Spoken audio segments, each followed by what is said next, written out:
বেনজির আক্রমণ এবারে মহুয়া মৈত্রের। দেশের স্বরাষ্ট্রমন্ত্রীকে রীতিমতো বেনজির আক্রমণ মহুয়া মৈত্রের। স্বরাষ্ট্রমন্ত্রী দেশের সীমান্তকে রক্ষা করতে ব্যর্থ, এমনটাই বলেছেন মহুয়া মৈত্র। মহুয়ার বিরুদ্ধে ইতিমধ্যেই কৃষ্ণনগর কোতোয়ালিতে অভিযোগ দায়ের করা হয়েছে এবং এ বিষয়ে একাধিক ভাষায় বেনজির আক্রমণ মহুয়া মৈত্রের অমিত শাহকে। ঠিক কি বলেছেন মহুয়া মৈত্র, দেখুন।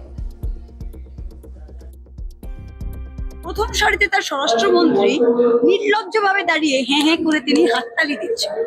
আমি জিজ্ঞেস করছি, যদি ভারতের সীমান্ত রক্ষা করার আমাদের কেউ নেই, যদি অন্য দেশের মানুষরা রোজে শয়ে শয়ে লাখে লাখে কোটি কোটিতে ঢুকে যাচ্ছে, যে আমাদের মা বোনদের উপর চোখ দিচ্ছে, আমাদের জমি কেড়ে নিচ্ছে, তা তোমার প্রথমেই তো অমিত শাহের মাথাটা কেটে তোমার টেবিলে দেওয়া উচিত।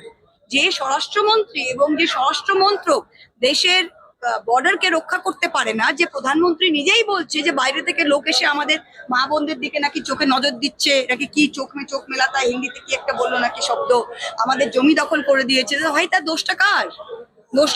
দোষটা আমাদের না দোষটা আপনার?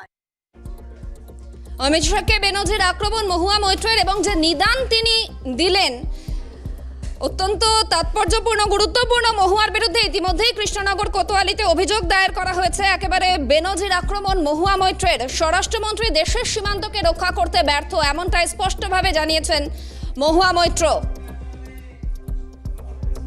বিজেপি নেতা সজল ঘোষ রয়েছেন টেলিফোন লাইনে, যে বিষয়ে জানতে চাইব। স্বরাষ্ট্রমন্ত্রী দেশের সীমান্ত রক্ষা করতে ব্যর্থ, এমনটাই বলেছেন মহুয়া মৈত্র। কিভাবে দেখছেন, কি বলবেন?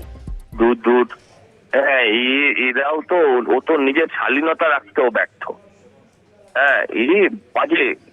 আমি আপনাকে বলছি, আমরা গাছে তো আমরাই হবে, ল্যাংড়া আম থোড়ি হবে।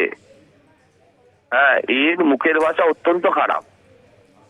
এ নিজেকে রাহুল গান্ধীর বিশেষ বন্ধু বলতো, বলে তৃণমূলের নিজের দাম বাড়িয়েছে। হ্যাঁ, পাসওয়ার্ড চুরি করে অন্য লোক, বিদেশি লোক কোম্পানির কাছে বেচে। হ্যাঁ, এর মুখের ভাষা আর রাহুল গান্ধীর দলের ভাষা তো এক। কেউ মোদিজির মাকে তুলে গাল দিচ্ছেন, কেউ বলছে অমিত শাহর মুন্ডু কেটে টেবিলে রেখে দেবে। What's going on? কি হচ্ছে? এদেরকে যদি ইমিডিয়েট পুলিশ গ্রেপ্তার না করে, এই মহুয়া মৈত্র তো আর অনুব্রত নয় যে বীরভূমের বাইরে যায় না। ও তো বিভিন্ন জায়গায়, কোথাও শ্বশুর বাড়ি, কোথাও বাপের বাড়ি, কোথাও দিল্লি যায়। সেখানে যদি তাকে কেউ আবেগের বহিঃপ্রকাশ ঘটিয়ে দেখিয়ে দেয়, সজল ঘোষ ছিলেন টেলিফোন লাইনে। এবং দেখুন, এই মন্তব্যের পর অনেকগুলো প্রশ্ন ইতিমধ্যেই উঠতে শুরু করেছে এবং এর পাশাপাশি পরবর্তী দিনে এই মন্তব্যের পরিপ্রেক্ষিতে আর কি বক্তব্য উঠে আসে, অবশ্যই সেদিকে আমাদের নজর থাকবে।